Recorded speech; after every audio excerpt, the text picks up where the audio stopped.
Hola, ¿qué tal? ¿Cómo andamos? Nos encontramos con el último de los prácticos de este tercer bloque de la cursada, antes de dar inicio las semanas próximas al examen.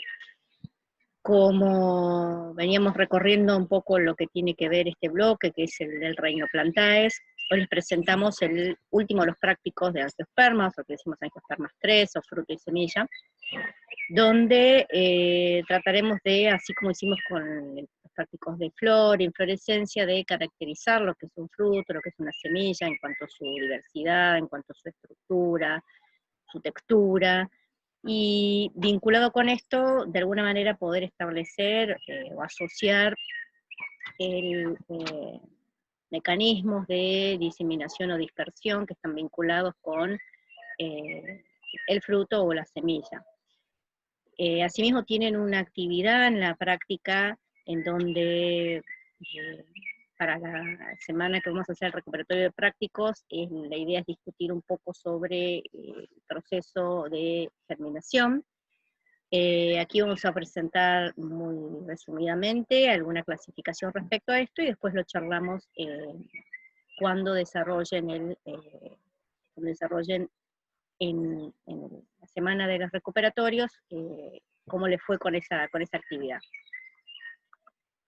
Básicamente nosotros ya estuvimos charlando cuando empezamos o presentamos el ciclo de vida, con el práctico de flor, en donde presentábamos los distintos verticilos que componían lo que era una flor, los elementos que nosotros denominábamos fértiles o estériles, que estaban asociados con estructuras reproductivas, o básicamente con función más de tipo de protección o atracción, que eran los verticilos más externos.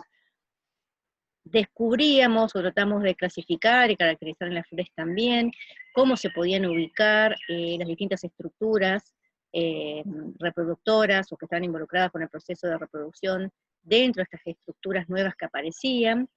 Les comentábamos que era muy importante poder descubrir o de alguna manera caracterizar la posición de estos verticilos respecto al resto de los componentes de lo que era esa flor.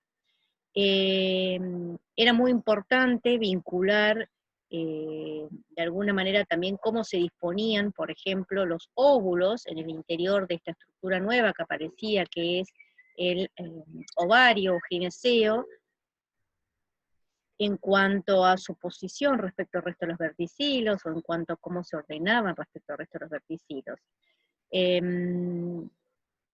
Ya a partir de los grupos anteriores, cuando en particular en gimnospermas aparecía el óvulo como estructura novedosa, en donde en el interior o nucelo es donde se daba por meiosis la formación de la megaspora.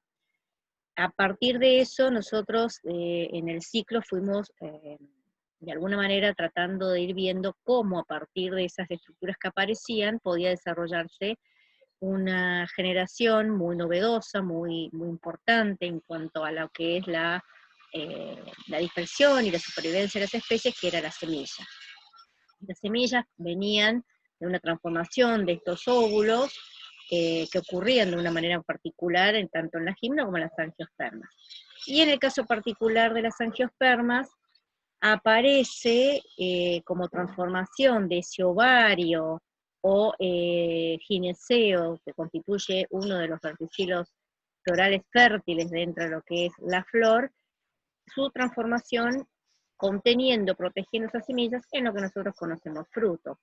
De ahí que nosotros charlábamos y hacemos mucho hincapié en lo que tenía que ver con la disposición de estos óvulos respecto a ese nuevo verticilo que aparece, que estaba conformado por carpelos que constituían el gineceo. Y esa disposición, o esa inserción, o esa forma de agregarse, disponerse o contenerse, es lo que nosotros conocíamos como placentación.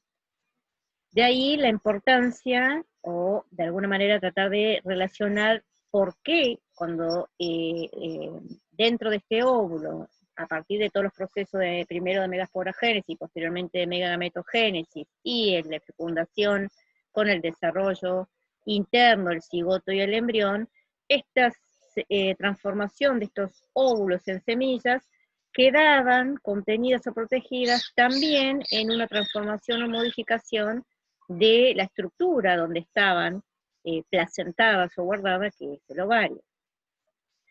Por esto les comentábamos la importancia de reconocer la posición de estos verticilos, porque de alguna manera van a permitirnos determinar o clasificar los distintos tipos de frutos que vamos a ir viendo. Vinculado con lo que estoy comentándoles, esquemáticamente, nuevamente, siempre todo nos lleva al ciclo de vida, tenemos aquí, ¿sí?, el gineceo de una flor, está formada por el estigma, el estilo y el ovario, en cuyo interior, en cuya cavidad yo tenía el óvulo o a los óvulos dispuestos de una manera particular, que es lo que denominamos placentación. Comentábamos hasta las clases anteriores que el grano de polen o gametofito masculino, ¿sí?, viene atraído por sustancias químicas y generadas también por hormonas hacia el estigma de esta flor. Bien, desde aquí, recuerden ustedes que el gametofito masculino de las angiospermas está formado por dos células, un núcleo generativo o vegetativo y una de célula del tubo. Esa de célula del tubo es la que se vagina, forma el tubo polínico, que va a llevar a través suyo los núcleos espermáticos formados por división de ese núcleo generativo o vegetativo que comentábamos, que es otra de las células que componen el gametofito masculino. Esos dos núcleos gaméticos bajan a través de ese tubo polínico y a través de la micrópila, que recuerden ustedes ese espacio que dejan los dos tegumentos que no se unen a ese nivel, que están cubriendo, recubriendo, en este caso ya al gametofito femenino, a través de esa zona micropilar ingresan y del tubo polínico los núcleos gaméticos, ¿sí? Aquí estaba conformado ese gametofito femenino muy particular de las angiospermas que yo les comentaba, se denomina, o empezamos a denominarlo, llamarlos acombrionario, que está constituido por 8 células, decíamos la más central, cercana a la micrópila, que es la gameta femenina o ovocélula, que está por ambos lados guardada, contenida por dos células que se llaman cada una sinérgidas. Hay dos núcleos centrales y 3 células opuestas a la zona micropilar, que son las antípodas. ¿Sí? Este conjunto, entonces, de 8 células es lo que constituye el saco embrionario o gametofito femenino. Como comentamos, a través de este tubo polínico vienen bajando los núcleos gaméticos, que son dos. Uno se va a fecundar, ¿sí?, de esos núcleos gaméticos masculinos con la gameta femenina ovocélula, producto de esa fecundación obtengo un cigoto CN. Mientras que el otro núcleo gamético sigue viajando hacia el interior de este gametofito femenino y se une, se fusiona con los dos núcleos centrales. Producto de esa fusión de estos dos núcleos centrales, o también polares, con el otro núcleo gamético masculino, constituyen o conforman un tejido 3N que se denomina endosperma. Ese tejido 3N es el que, a medida que el cigoto empieza por sucesivas mitosis a crecer y empezar a multiplicarse en células y constituir lo que es el embrión, van desapareciendo todas las otras células que estaban componiendo ese gametofito, ese embrión empieza a ocupar toda esta zona que estaba constituida por el gametofito femenino, se empieza a alimentar a expensas de ese tejido 3N, ¿sí?, y queda recubierto por toda estos tegumentos que de alguna manera se empiezan a cerrar para cubrir al embrión con su tejido nutricio. En ese momento, esto que ocurre, que estoy comentando aquí, se ha transformado en lo que nosotros conocemos como semilla.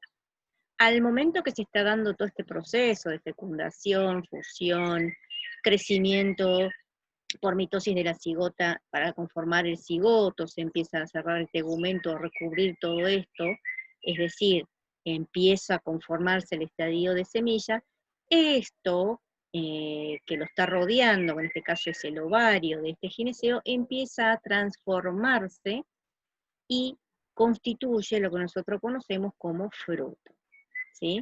Este fruto puede estar conformado mayoritariamente por el ovario del gineceo, pero podemos, y vamos a ver a lo largo de este video, que pueden formar parte del fruto también otros elementos que componen la flor. y vamos a ir viendo las partes que componen estos frutos y cómo los clasificamos. Nuevamente, aquí muy esquemáticamente en el ciclo, ya más entero, partíamos de la generación esporofítica que se desarrolla, florece, forma la flor con sus verticilos. Estos verticilos, recuerden los más externos, estériles, los internos con el androceo y el gineceo, que eran los fértiles, en determinado momento que tienen formado ya las estructuras reproductivas, que son las esporas, ¿sí? Se da un fenómeno, un proceso muy importante, que es el de polinización, que estuvimos charlando bastante en la clase pasada, que había agentes polinizantes bióticos o abióticos, mayoritariamente las angiospermas son de tipo bióticos, y en particular animales. Se da el proceso de polinización, en donde un agente polinizante, pónganle como esta abeja, que se acerca a la flor buscando néctar o atraído por olor o fragancia, se lleva puesta, ¿sí? O en la pata o en la panza, o si es un ave en el pico, el granito de polen.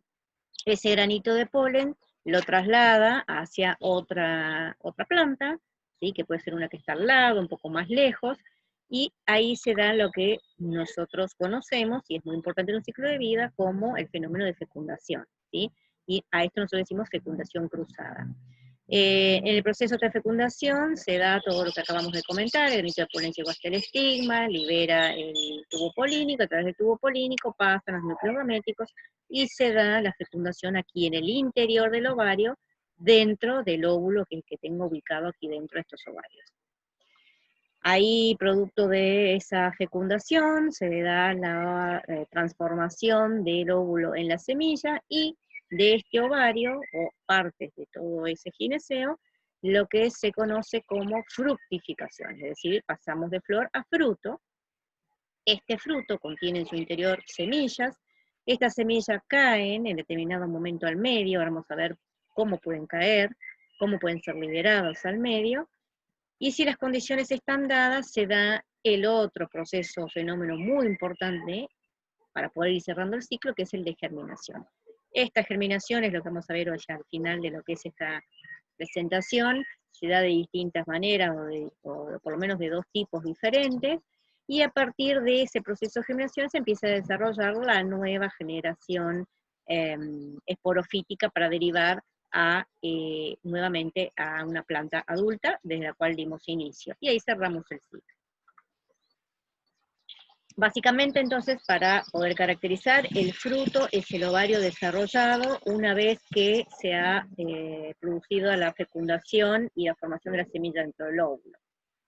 Es muy importante la formación del fruto, no solamente para la protección de las semillas, como comentábamos recién, a diferencia de las gimnospermas, sino que a su vez favorece en muchísimas plantas el fenómeno o proceso de dispersión, y asegurarse así la continuidad de una especie ante determinadas condiciones, o en determinados lugares un poco más alejados de donde se desarrolla.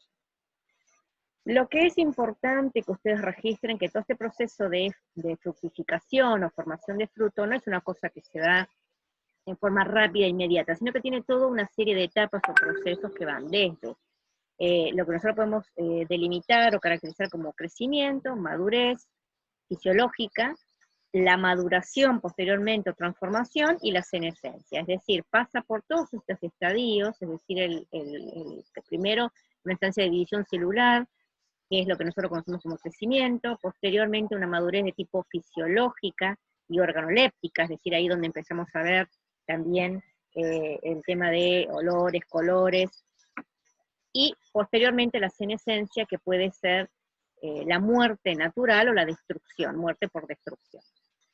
Si ustedes observan, aquí tienen una gradación muy interesante desde lo que es la flor y cómo se va transformando a medida que se van dando los fenómenos o los procesos de fecundación en el interior del óvulo para la transformación en semilla, cómo estas semillas empiezan a estar resguardadas o cubiertas por este fruto, que es esa transformación de ese ovario. Ustedes recuerden que esto está aquí, en este caso particular elegí un ejemplo de un ovario cuyo gineceo es ínfero, es decir, se encuentra por dentro del receptáculo que conforma la flor, el resto de los verticilos están por encima.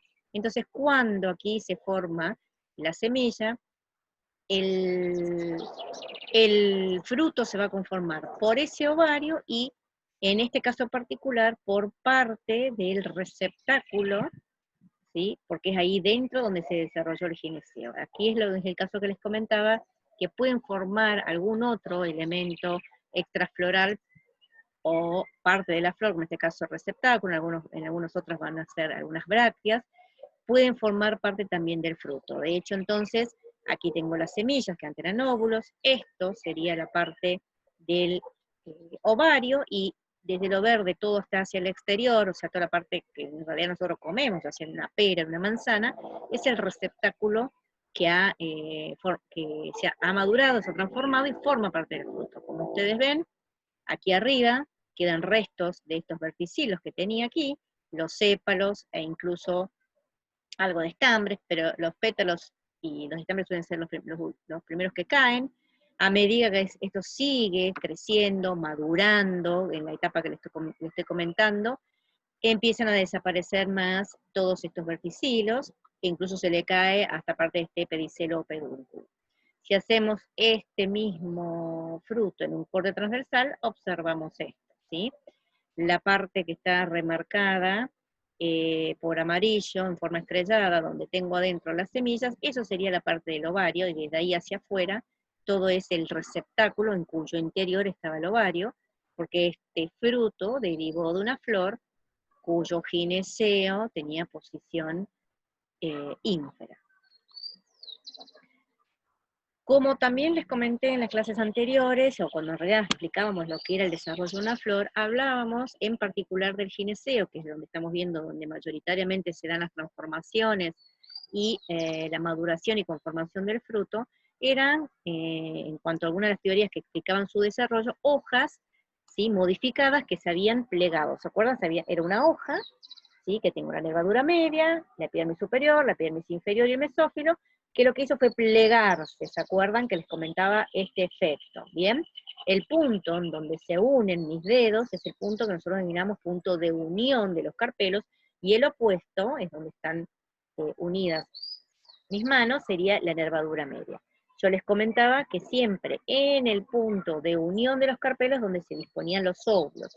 Estos óvulos, recuerden que en el proceso de fecundación es el que se va a transformar después en semilla, y todo este carpelo, que es este ovario, es el que se va a acompañar en transformación formando el fruto. Entonces, si nosotros recordamos o pensamos que el ovario es una hoja carpelar, es una hoja que tenía una epidermis superior, una inferior y un mesófilo, que lo que hizo fue plegarse, ¿sí?, podemos a partir de ahí tomar de alguna manera y caracterizar al fruto como que tiene distintas partes vinculadas con esas superficies o epidermis que habrían derivado, ¿sí?, de ese plegamiento de esa hoja para conformar ese carpelo. Y entonces, las partes que componen y podemos distinguir en determinados frutos constituyen el pericarpio. Ese pericarpio está conformado por un epicarpio, un mesocarpio y un endocarpio. La más externa es la que se llama epicarpio o exocarpio, que sería, por ejemplo, ¿sí?, aquí en el caso de la naranja, el epicarpio sería la cáscara, el mesocarpio es todo lo más blanco, más corchoso, y el endocarpio serían los gajos jugosos en donde están las semillas. Siempre el endocarpo o endocarpio es en donde están las semillas, ¿bien? En este caso particular, el ejemplo que le estoy dando aquí, que es el de una naranja, en este caso el endocarpio es jugoso. Y después voy viendo variantes en cuanto a la textura o la conformación de estas partes. Bien, el conjunto de esas tres partes, el epicarpio, el mesocarpio y el endocarpio, constituyen el pericarpio. Hay veces en que voy a poder distinguir todas estas partes y hay veces que no las voy a poder distinguir, y de ahí empezamos a jugar en cuanto a las distintas clasificaciones que podemos encontrar de frutos. Pero volviendo al concepto de que este pericarpio no es ni más ni menos que la parte de ese ovario, de ese carpelo que se transformó en el fruto, que era una hoja, ¿sí?, podemos relacionar esas partes con las los distintos sectores o partes que tenía esa hoja, ¿bien? Nosotros decíamos, esta es la epidermis superior, la inferior y el mesófilo, que lo que hizo fue doblarse. Al doblarse o plegarse así, la epidermis superior queda hacia adentro y la epidermis inferior es la que queda hacia afuera. ¿Sí? El mesófilo siempre sigue estando en el medio, de forma que cambie la posición. Por ende, podemos vincular a el epicarpio o exocarpio, que sería la parte más externa del fruto, ¿sí? Como la vinculada con la epidermis inferior. El mesocarpo o mesocarpio con el mesófilo de esa hoja, y el endocarpo o endocarpio, ¿sí? Que es donde están las semillas, con la epidermis superior. ¿Sí? ¿Se entiende? Ustedes recuerden que la hoja hizo esto, se plegó. Entonces lo que estaba hacia arriba queda hacia adentro, y lo que estaba hacia abajo queda en forma más externa. Por eso vinculamos al epicarpio con la epidermis inferior y al endocarpio con la epidermis superior. El mesocarpio es el mesófilo. Bien, ahora vamos a ir viendo las distintas variantes que podemos encontrar respecto a esto. Aquí nuevamente les traigo una diapo que hemos utilizado en el desarrollo, creo que del práctico de Flor, porque es muy importante tener en mente, aparte de la posición del gineceo respecto al resto de los verticilos, cómo se disponían, ¿sí?, los óvulos en cuanto a lo que nosotros denominamos placentación respecto a los carpelos. Si los carpelos o las hojas carpelares que constituían ese gineceo eran una o eran más de una y estaban fusionadas de una u otra manera, me permitían delimitar o caracterizar distintos tipos de placentaciones: marginal, parietal, axilar, central, basal, apical. Todas las variantes que de hecho ustedes la van a poder ver mucho más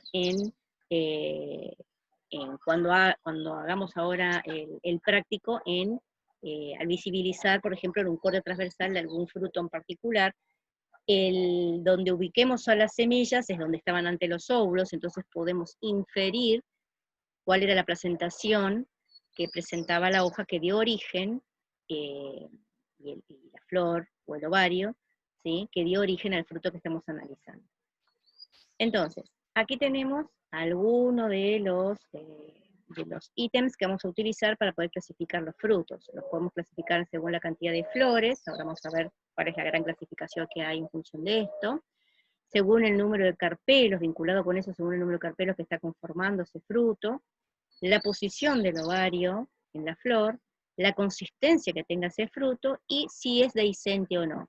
Esta es una terminología que, si ustedes recuerdan, lo usamos en el caso de los esporangios, cuando caracterizamos en los helechos. ¿Se acuerdan? Los leptosporangios eran esos que tenían esa cabecita, que presentaban un grupo de células engrosadas de una manera muy particular, que denominamos anillo de dehiscencia, que estaba vinculado con la apertura y liberación de las esporas. ¿Bien?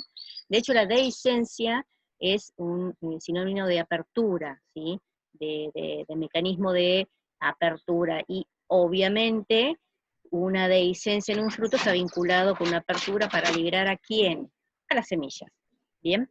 Entonces, teniendo en cuenta estos conceptos, que por eso les decía yo, es muy necesario que ustedes traigan o vuelvan a leer los conceptos en cuanto a cuando clasificamos una flor con la posición, con la cantidad de carpelos que lo estaban conformando, si esos carpelos estaban fusionados o estaban libres, es decir, si eran gamo, carpelar o dialicarpelar. Todo eso es muy importante para poder caracterizar algo. Y ahora vamos a ir comenzando con esto. Básicamente, en cuanto a cantidad de flores, podemos hacer una gran clasificación entre frutos monotalámicos o frutos politalámicos o múltiples. Los monotalámicos, como lo dice su nombre, son aquellos que derivan de una única flor. Ahora vamos a ver cuáles son las particularidades que puede tener esa flor. Mientras que los politalámicos son aquellos o múltiples que derivan de una inflorescencia. ¿Bien? Por ende van a formar lo que nosotros conocemos como infrutescencia. Dentro de los monotalámicos, que son los que derivan de una única flor, a su vez podemos subclasificar en simples o agregados o colectivos. Los simples son aquellos que derivan de un gineceo unicarpelar, o, si son pluricarpelares, la condición es que sea gamocarpelar, ¿bien? Porque sí o sí tiene que seguir derivando de una única flor, por condición.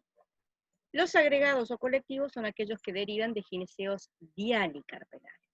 ¿Recuerdan, sí, estos conceptos que habíamos utilizado cuando caracterizamos las flores, en cuanto sí tenían los carpelos fusionados, por ende tengo, por ejemplo, 2 o más carpelos todos fusionados, pero todos es una única flor, o puedo tener varios carpelos, todos libres, ¿sí?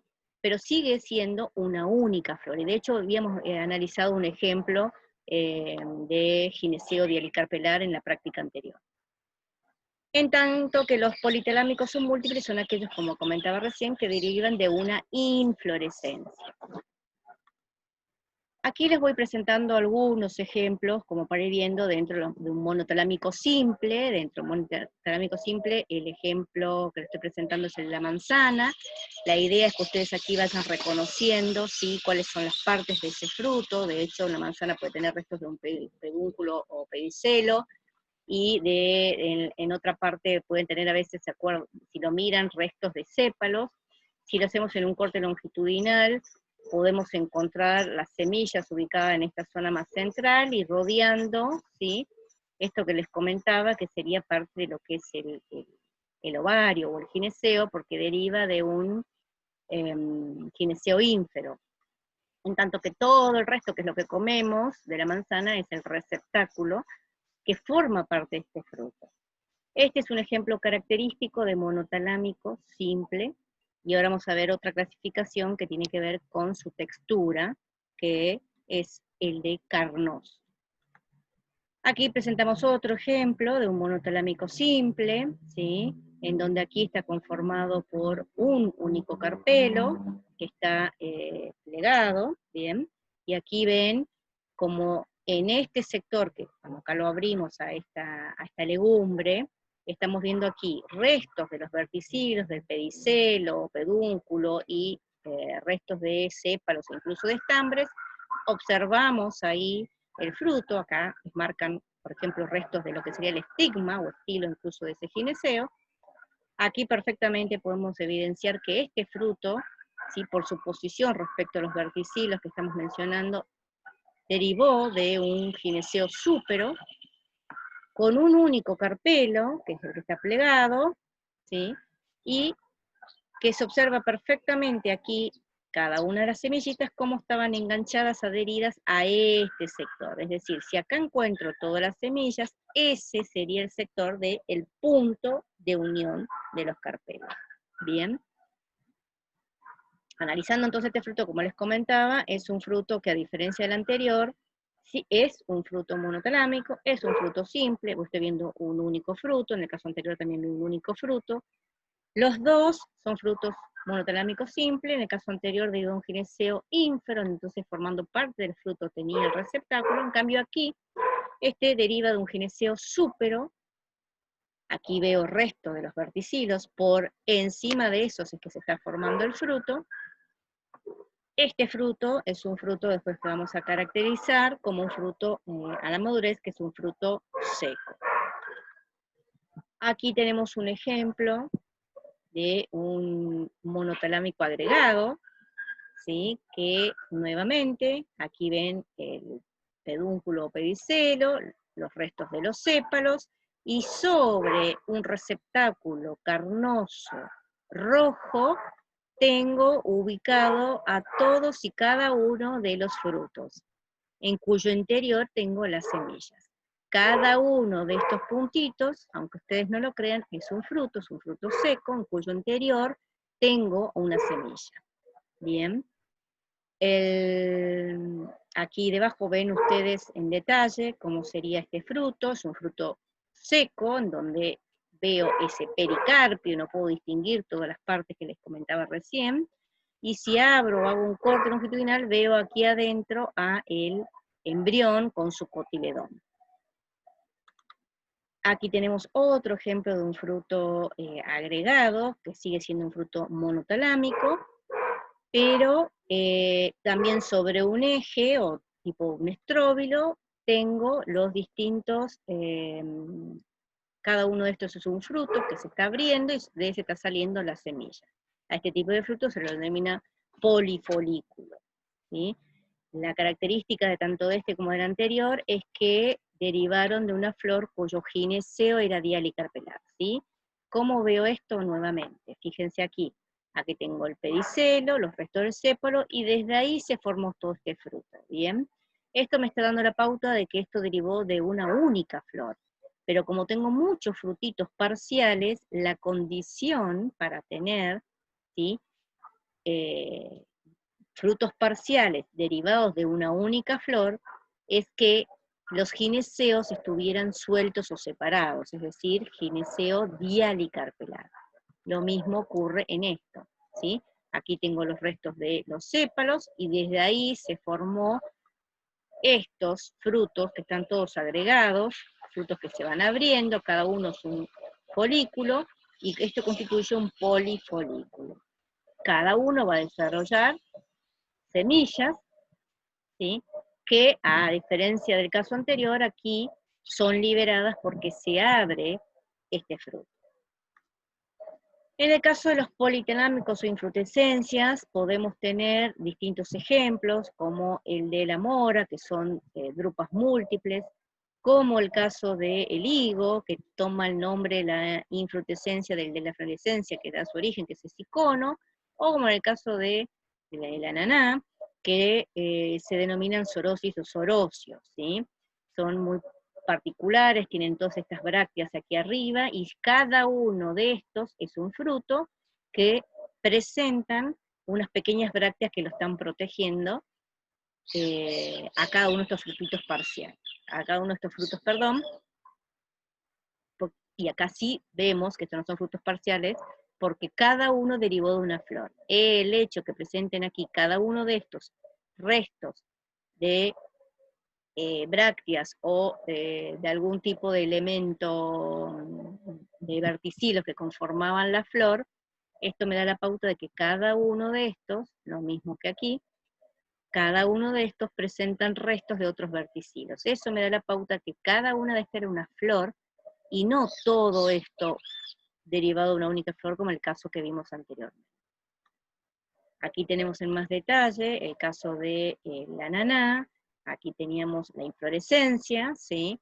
Con sus flores en desarrollo, sobre un eje tengo flores, cada una de estas flores que están sentadas en forma sésil sobre este eje tiene sus verticilos estériles.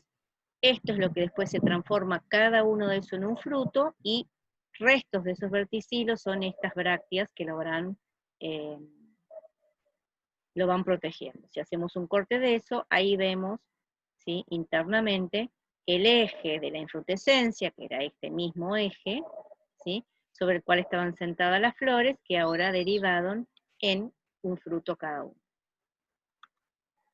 Aquí está como ejemplo el caso del cicono, en donde toma el mismo nombre, como decíamos, de la inflorescencia, que es el caso de un receptáculo de higo, en el cual tengo, en este caso, teníamos flores, ¿se acuerdan? Femeninas de un lado, masculinas del otro, y esas se transforman en frutos secos que se llaman aquenios. Entonces, la otra clasificación que les comentaba tenía que ver con la posición del ovario. Aquí es el caso de cómo puede derivar un fruto de una flor cuyo ovario es ínfero, es decir, ustedes aquí lo tienen en celeste esta botellita, con el estigma, el estilo y el ovario, que está inmerso en el interior del receptáculo, y desde ahí, desde aquí arriba, salen los otros verticilos.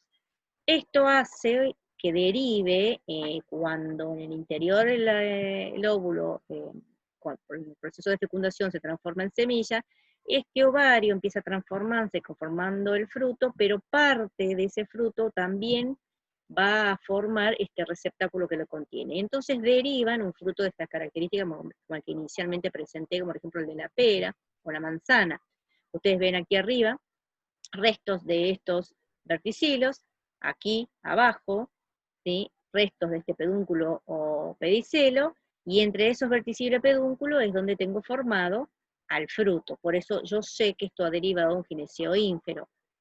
Esto son las paredes o partes del ovario, en cuyo interior tengo las semillas que antes eran óvulos, y desde aquí hacia afuera todo lo que estoy viendo es este receptáculo que se ha modificado, formando parte de este fruto.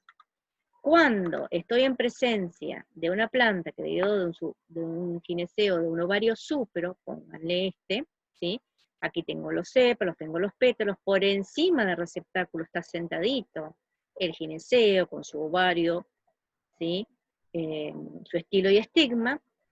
Cuando este se va transformando, por ejemplo, en este caso en un fruto que es el tomate, observo que esto deriva de un gineceo súpero porque tengo los pedicelos, restos de los sépalos, y por encima de eso se transformó, ¿sí?, este gineceo en este fruto. En este momento, este fruto transformado está portando las semillas, que son los óvulos fecundados, ¿sí?, transformados por todo el proceso que hemos inicialmente recordado. Un caso ejemplo de este sería, y aquí les voy mostrando, como iniciamos con el de el fruto del limón. Aquí tienen la flor, que es una que se observa perfectamente, se le están cayendo los pétalos, sobre el receptáculo tengo este gineceo que tiene el ovario, el estilo, el estigma, de hecho todavía tengo restos aquí de estambres, se produjo la fecundación, se caen todos los verticilos, ya no tengo ni cáliz, ni corola, ni los estambres, todo esto empezó a transformarse, ¿sí?, en lo que va a ser el futuro fruto. Aquí arriba me queda el resto de este estigma, sigue desarrollándose, cada vez se va perdiendo más esta formita de lo que era donde estaba el estigma, y finalmente derivamos en el fruto que ustedes conocen como el limón, ¿sí? Aquí tienen el pedicelo, restitos de lo que eran aquí los sépalos, y lo único que queda es un fruto simple, ¿sí?, carnoso, derivado de un gineceo súpero. La otra gran clasificación es, una vez que yo caractericé si el fruto derivó de una única flor o de una inflorescencia, y si en el caso de haber derivado de una única flor era un fruto simple o un fruto agregado, puedo utilizar otra caracterización que tiene que ver respecto a su consistencia. Entonces clasifico los frutos en carnosos y o secos, ¿sí? Esto está vinculado en el caso de los monotalámicos, ¿sí?, simples, en cuanto a si puedo evidenciar todas las partes que caracterizamos al principio de un fruto, es decir, puedo ver el epi, meso y el endocarpio y los puedo distinguir, o en el caso de los secos, que aquí tienen ejemplo, en donde no puedo distinguir todas esas partes, solamente puedo hablar de un pericarpio leñoso o lignificado a la madurez, ¿sí? Eso es cuando estamos comentando, diciéndoles en cuanto a la consistencia. Entonces vamos a ir viendo uno por uno algunos ejemplos. Frutos carnosos típicos son la baya y la drupa. Y la baya, el ejemplo típico del tomate, en donde ustedes ven la parte más externa del tomate, que es la piel, es el epicarpio. La parte más, si se quiere, más consistente es el mesocarpio. Y en la parte donde tengo las semillas con los jugos, o esa zona más jugosa, ese es el endocarpo o endocarpio. Bien. Nuevamente es un fruto que deriva, y aquí se observa muy bien, los restos de los verticilos de un gineceo súpero, es un único fruto, es un fruto monotalámico, simple, carnoso. En este otro caso tengo un ejemplo de un durazno, en donde se caracteriza por tener como particularidad el endocarpo o endocarpio leñoso o estratificado, es lo que ustedes conocen vulgarmente como el carozo o el hueso, ¿bien? Todo el resto es carnosa, que es el mesocarpio, y nuevamente el epicarpio, que sería la piel, ¿sí? Esto es lo que ustedes suelen a veces confundir también, por ejemplo, la nuez que consumimos en Navidad, en realidad es un fruto de esta característica, es una drupa, ¿sí? Lo que nosotros compramos es el endocarpio, que adentro presenta a la semilla. se le ha caído, o se lo han comido los animales, el meso y el epicarpio, ¿sí? Entonces, la nuez que nosotros consumimos, en cuanto a comestible, que vulgarmente decimos nuez, en realidad es un fruto carnoso. Después vamos a ver que hay una nuez botánica, que es un fruto seco, pero que no tiene nada que ver con lo que acabamos de caracterizar.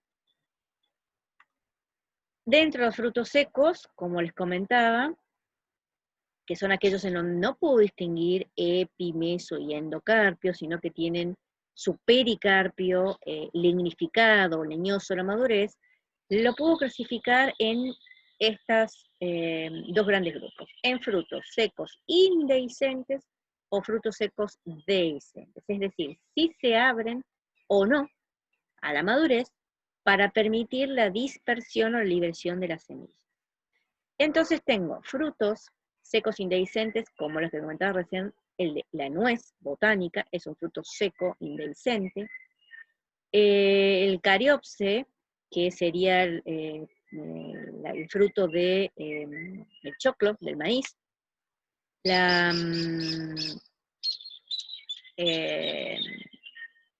El fruto del girasol, también es un fruto seco indehiscente.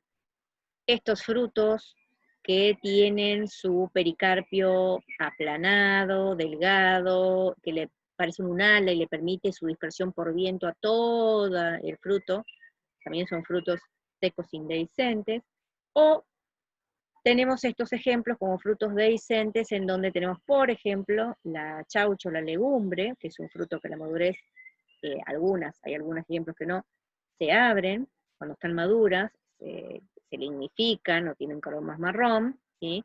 Nosotros no le damos el tiempo, ustedes me dirán por qué, si yo lo veo siempre verde y cerrado cuando lo compro en la verdulería, porque la sacamos antes, ¿sí? O muchos ejemplos como, ahora vamos a analizar las cápsulas de poricidas de amapola, las cápsulas de jacarandá, vieron que son como las castañuelas que se abren, o folículos, como los ejemplos que estuvimos viendo recién, ¿sí? Que en determinado momento ustedes lo ven abierto, que esto hace que permita la liberación de las semillas. Aquí empezamos, por ejemplo, con un ejemplo que creo que tienen incluso en la guía, que es un fruto seco. Un fruto, si vamos empezando a sumar la terminología que usamos, un fruto monotalámico, simple, seco, indehiscente, y que derivó, en este caso, de un gineceo ínfero. Aquí todo esto, que ustedes por ahí vulgarmente dicen, compré semillita de girasol, en realidad es el fruto. Adentro, si acá lo abrimos, está la semilla, ¿bien? Todo esto externo, duro, lignificado, es lo que les comentaba, el pericarpio leñoso, lignificado, donde no distingo epi, meso y endo, sino que sus están muertas a la madurez. Entonces, por eso digo que este fruto es un fruto seco. En este caso es uniseminado, tiene una única semilla, que está libre aquí dentro de este fruto, ¿sí? Y es indehiscente porque, de hecho, me imagino, si alguno lo ha consumido, lo ha comprado, ustedes lo tienen que comprar, lo empiezan como a masticar y escupen. Lo que escupen o como cáscara, en realidad están escupiendo el fruto, y lo que consumen es la semilla. A este tipo de fruto se lo denomina Cypsela o aquen. Aquí tenemos otros ejemplos de frutos secos indehiscentes, que le comentaba el ejemplo del fruto del maíz, famoso cariopse o cariopside, ¿sí? En donde ustedes ven lo amarillo, es el fruto, pegado, soldado, esto más blanquito es la semilla, a diferencia del anterior, que era una semilla que estaba suelta en el interior del fruto, acá la semilla está soldada al fruto. Esto deriva de un gineceo súpero, y por esto este fruto, que si bien es un fruto también seco, indehiscente, monotalámico simple, tiene otra denominación que es la de cariopsis. Y aquí les presento a un ejemplo de fruto al que denominamos en realidad nuez botánica, ¿sí? Que es un fruto seco, en donde Aquí observan, este es el fruto con su pericarpio lignificado, sus células muertas en la madurez, aquí pueden ver restos del estigma, o estilo y estigma, y derivan de un gineceo ínfero y pueden estar cubiertos por unas brácteas, ¿sí? Que de alguna manera se modifican, conteniéndolo como en un conceptáculo y protegiéndolo. ¿Bien? Todos estos son frutos indehiscentes, son frutos que no se abren. De hecho, me imagino, recordarán, por ejemplo, el caso de la ardillita de la película de la Era de Hielo, que se pasa todas las películas, en todas sus versiones, corriendo atrás de esta nuez, y para después golpearle, poder abrirla para comer, ¿sí? No, son frutos indehiscentes. Aquí tenemos entonces lo que tiene que ver con la clasificación respecto a la dehiscencia o indehiscencia, es decir, si libera o no las semillas a la madurez. Y tenemos entonces frutos, como les comentaba, indehiscentes o dehiscentes a su madurez para liberar las semillas. Aquí nuevamente tenemos algunos ejemplos. Les dejo aquí un link de un video que está muy bueno para ver qué procesos o fenómenos se dan de apertura de estos frutos para liberación de las semillas. Bien, con todo lo que comentábamos hasta hace un rato que tiene que ver con cómo se conforma o desde dónde surge ese fruto, cómo lo podemos caracterizar conforme a si viene de una flor, la posición del gineceo, en cuanto a la textura, o si podemos diferenciar o no sus distintas partes, si a su vez ese fruto después a la madurez se abre o no para la dispersión de semillas. Vamos a comentar aquí muy brevemente cuáles pueden ser esos mecanismos de dispersión. Y básicamente aquí les planteo 4 que tienen que ver o que están vinculados con el viento, o su traslado a través del viento, o por la lluvia, o por corrientes de agua, o por animales, o por mecanismos propios de propulsión que puedan tener estos frutos. Y entonces ahí tenemos la caracterización o clasificación en cuanto a aquellos que se dispersan por viento, hablamos de anemocoria, si es por agua, hidrocoria, si es por animales, zoocoria, y si presentan mecanismos de propulsión propios, ¿sí? Autocoria. Y ahí tenemos ejemplos como estos, en donde se trasladan, en el caso del panadero, una vez que están maduros, directamente se dispersan por el viento, o el caso que estamos viendo aquí debajo a la izquierda, que es un fruto que a la madurez se abre, y a través de esa apertura, las semillas tienen como estrategia partes que les permiten dispersarse por el viento, o como este otro caso, en donde tienen el pericarpio aplanado, alado, que es la que le permite una vez que está esto madura, su traslado a través del viento. Casos de hidrocoria, como el ejemplo típico del coco, ¿sí? Que es una drupa, por definición, es un fruto que presenta el endocarpio esferificado, que sería la parte interna, donde tiene la que es la semilla, y externamente recubriendo parte de ese endosperma, que es de donde rayamos el coco, y donde otra parte de ese endosperma es ese líquido o el agua que tomamos, ¿sí? Este es trasladado a través del mar, llega hasta una zona que le sea fértil, o que estén dadas las condiciones, y empieza a germinar. Otro caso es el de la zoocoria, ¿sí? En donde tienen como adaptación los frutos, por ejemplo, ganchos, o estructuras más peludas que le permiten o adherirse a los animales, o por ejemplo el ser humano cuando está caminando por el campo, se le adhieren a los zapatos, a los pantalones, ¿sí? Y eso le permite, le asegura poder llevar la semilla con el fruto hasta un lugar en donde luego, si les son favorables las condiciones, puede germinar.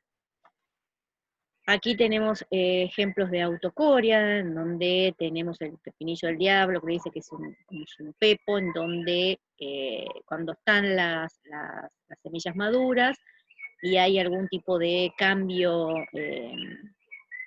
físico en el ambiente, esto dispersa las semillas como escupiéndolas y pueden llegar hasta trasladarse hasta bastante distancia, o el caso de esta cápsula poricida, las amapolas, que tienen esto que es el resto de lo que es el estigma por debajo, que tiene todo como poritos o ventanitas, en donde en el ambiente en el que se encuentren, cuando hay viento, esto se empieza a mover y a través de esos poritos, esas ventanitas, se dispersan las semillas.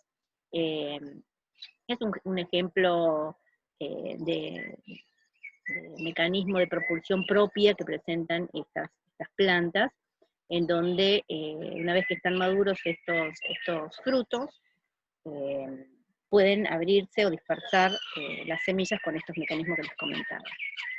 Aquí tienen un ejemplo en donde un escarabajo pelotero, hay una especie que se llama Ceratocarium argentium, que forma una semilla, ¿sí? Fíjense, que es muy parecida a el excremento de antílope, del cual se valen estos escarabajos para llevarlos a sus cuevas y ahí, por ejemplo, poner los huevos.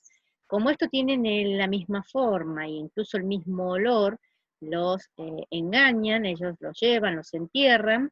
Cuando se dan cuenta que esto no es no tiene la textura del excremento del antílope, la dejan y bueno, y ya que está enterrado, como estrategia, en determinado momento pueden germinar y dan una nueva planta, ¿sí?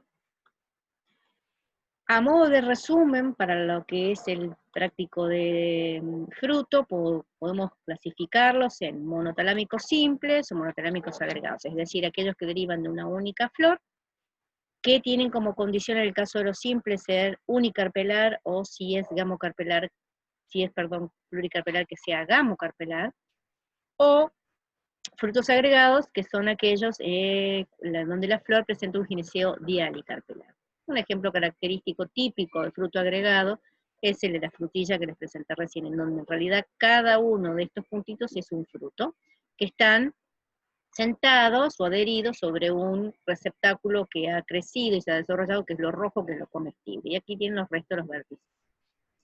Dentro de los simples, a su vez, que eran aquellos que van de una única flor con un único gineceo o con un gineceo pero gamocarpelar, podíamos caracterizarlos según su consistencia, en secos o carnosos, ¿sí? Los carnosos, básicamente, la gran particularidad que presentan es, aparte de poder distinguir en su mayoría, en la mayoría de los casos, todas las partes que componen el fruto, es decir, la parte más externa que es el epicarpio, la del medio que es el mesocarpio, y la interna que es el endocarpio. Hay algún caso particular, como el que comentaba, por ejemplo, eh, el durazno, puede ser la ciruela, la aceituna, la palta o el coco. Esas desarrollan el endocarpio en forma esclerificada a la madurez, formando lo que es el carozo, pero no deja de ser un fruto carnoso, ¿bien? Y en el caso de los secos, que son aquellos en donde yo no puedo distinguir a la madurez, porque las células están muertas entre epi, meso y endocarpio, sino que hablo de un pericarpio esclerificado, a los secos los puedo clasificar o caracterizar o subclasificar en, a su vez, si son dehiscentes, es decir, si presentan mecanismo de apertura a la madurez para la dispersión de las semillas, o indehiscentes, que son aquellos frutos secos que no se abren a la madurez para la dispersión de la semilla y por ende necesitan de algún otro agente dispersante y a su vez después de que lo ayuden otro mecanismo para que pueda ser dispersada la semilla, que son las que estuvimos hablando, en este caso el viento, esto puede ser el animal, ¿sí? Entonces, dentro de los frutos monotalámicos, que son los que derivan de una única flor, tenemos esta gran clasificación a modo de resumen. Frutos simples o frutos agregados. El hecho que sea agregado es que veo frutos parciales, pero derivando todo una única flor, porque la condición era que el gineceo es dialicarpelar. En el caso de los frutos simples, veo un único fruto, ¿sí? o una naranja, o una manzana, o una ciruela, o, por ejemplo, una castaña, una almendra, una sámara, ¿sí? Veo un único fruto, pero la condición es que ha derivado de un gineceo unicarpelar, o si es pluricarpelar, es que fuera gamocarpelar. Por eso veo un único fruto. En esos simples, a su vez, según su textura, los clasificaba en secos y carnosos, y los secos a su vez en si tienen o no la posibilidad de abrirse a la madurez para dispersar la semilla, de ahí de frutos secos dehiscentes o indehiscentes. En el caso de los politalámicos, que son aquellos que han derivado de una inflorescencia, no hay muchos ejemplos, nosotros les presentamos dos, ¿sí? El cicono, que es aquel inflorescencia que deriva de una inflorescencia con el mismo nombre, ¿sí? Que es el caso del higo, o sorocio, donde, por ejemplo, teníamos como ejemplo a la mora o a, por ejemplo, la ananá, que les presentamos recién. Todo hasta aquí caracterizamos lo que es el fruto, ¿sí?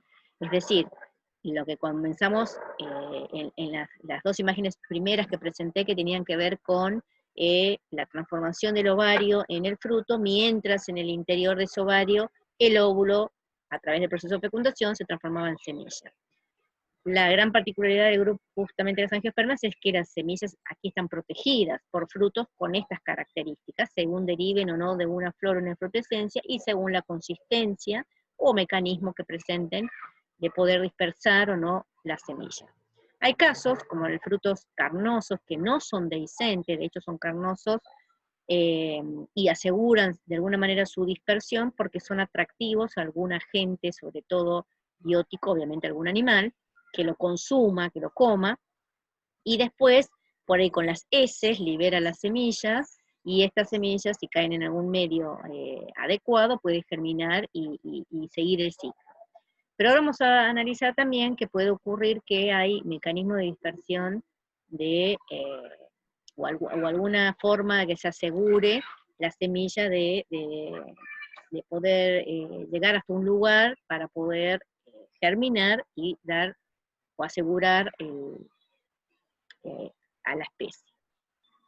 Entonces presentamos a la semilla como aquel óvulo fecundado y maduro, que por condición está estructurada o conformada por un tegumento o testa seminal externo que lo recubre, que lo protege, el embrión, que puede tener uno o dos cotiledones, según estemos hablando de una mono o una dicotiledonia, que tiene distintas partes, ahora vamos a identificar cuáles son, y el tejido nutricio, que en el caso de las angiospermas, el primario o primer tejido nutricio que se conforma por esa doble fecundación que habíamos comentado, es ese tejido 3N o endosperma.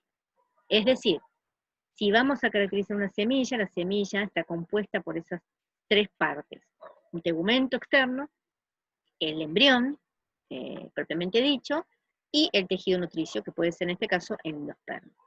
Si observamos una semilla, ¿sí?, de una espermatófita, básicamente aquí, por ejemplo, lo tenemos en un corte longitudinal, con los dos cotiledones, un extremo apical, que sería donde tengo la zona meristemática caulinar, y una opuesta, que es la radical o radicular. Obviamente protegida, ustedes recuerden, por una cofiocalipto. Entre ese meristema apical y la zona radicular está un sector que se llama hipocótile, ¿sí? Y aquí se puede conformar una zona que es el epicótile, que tenga más o menos desarrollo según las semillas que vean. Y aquí tienen lo mismo, ¿sí?, en un corte transversal. Aquí les presento algunos ejemplos de semillas de mono y de dicotiledonia, en donde reservan, ¿sí?, sus sustancias de reserva, que vamos a ver que pueden ser de distintas características, que pueden ser proteínas, que pueden ser grasas, que pueden ser almidones, ¿sí? Los pueden ir desarrollando o reservando en distintos lugares, y de ahí la caracterización que podemos tener también en cuanto a las sustancias de reserva. Aquí observan, por ejemplo, en esta, que puede ser un maní o un poroto, ¿sí?, los dos cotiledones, recubriéndolo la testa o cubierta seminal, Y, por ejemplo, aquí parte de lo que es el epicótile y el hipocótile, que el epicótile es de donde va a desarrollarse, ¿sí? Desde esta zona, todo lo que van a ser las futuras hojas y rama y tallo, y desde el hipocótile hacia abajo la radícula, donde se va a desarrollar la raíz, que si es una dicotiledonia, va a desarrollar una raíz de tipo alorísica. Y en este otro ejemplo, donde tengo el de un fruto de maíz, con esta semilla que dijimos que estaba adherida, ahí tenemos el embrión con un único cotiledón, nuevamente la zona radicular y la zona del meristema caulinar, pero que a diferencia de las dicotiledonias desarrolla dos estructuras, que ahora las vamos a analizar mejor, ¿sí? Que son las protectoras de esos sectores.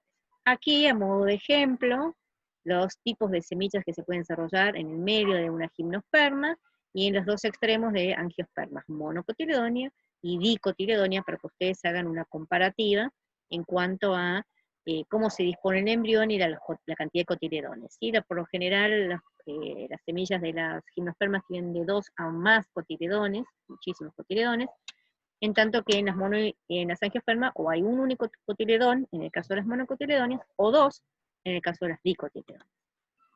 Aquí, como les comentaba, presentamos primero la semilla de una monocotiledonia, que a diferencia de las dico, presenta unas estructuras que protegen tanto la radícula como a la plúmula, ¿sí? Que son la coleorrisa y el coleoptile, ¿sí? Que son zonas de protección de esos sectores que se van a dividir para ir conformando raíz y tallo y rama respectivamente.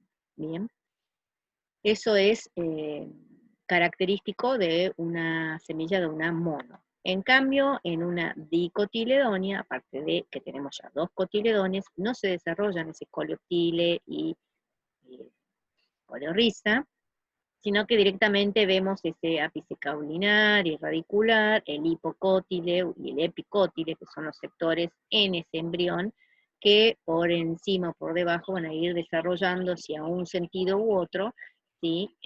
La futura planta. Nuevamente cubierto, ¿sí? Por el tegumento o testa seminal, y entre eso y el embrión, el tejido nutricio o endosperma. Como les decía, según el tipo de sustancia de reserva, a su vez podemos denominar y caracterizar o clasificar a estas semillas en semillas albuminadas o endospermadas, que son las particulares o características que se nutren a expensas de ese tejido 3N, formado a partir de la fusión de los dos centrales con uno de los núcleos gaméticos masculinos, que eso se da en la mayoría de las monocotiledonias, o pueden ser perispermadas o exalbuminadas. Las exalbuminadas son aquellas que presentan su tejido nutricio en el propio embrión y en particular en los cotiledones de este embrión. Esto es típico los girasoles, las calabazas, de los porotos, como les comentaba, o incluso puede ocurrir, como en el caso, por ejemplo, de la remolacha, en donde el tejido nutricio se da en lo que nosotros conocemos como perisperma o resto del nucelo que ha quedado. Ustedes deberían estar preguntándose en este momento por qué, si siempre producto de la fecundación de las angiospermas hay lo que nosotros denominamos doble fecundación, y una de ellas determina la formación de ese tejido nutricio 3N, ¿por qué estamos presentando otras dos variantes? En el caso de semillas exalbuminadas o perispermadas, se dan en grupos en los cuales ese endosperma se consume enseguida, y entonces se tiene que buscar desde otro lugar esa nutrición para ese embrión. Y lo suplieron a través de o restos del nucelo, de ahí que sean semillas perispermadas, o de alguna parte del propio embrión, en particular de los cotiledones, de ahí el ejemplo de las exalbuminadas. Y para finalizar, como les comentaba, que esto ustedes van a desarrollar un trabajo en la práctica, que lo vamos a comentar en el próximo encuentro de repaso de los trabajos prácticos, tiene que ver con los tipos de germinación. Básicamente la germinación, también, así como cuando hablamos del proceso de fructificación, son como etapas que se van dando, ¿sí? Implican de mínima una activación, ¿sí? Del crecimiento vegetativo, esto está dado por hormonas. El debilitamiento, es necesario que se debilite las capas de endosperma, incluso el tegumento, si son semillas por ahí con un tegumento muy duro.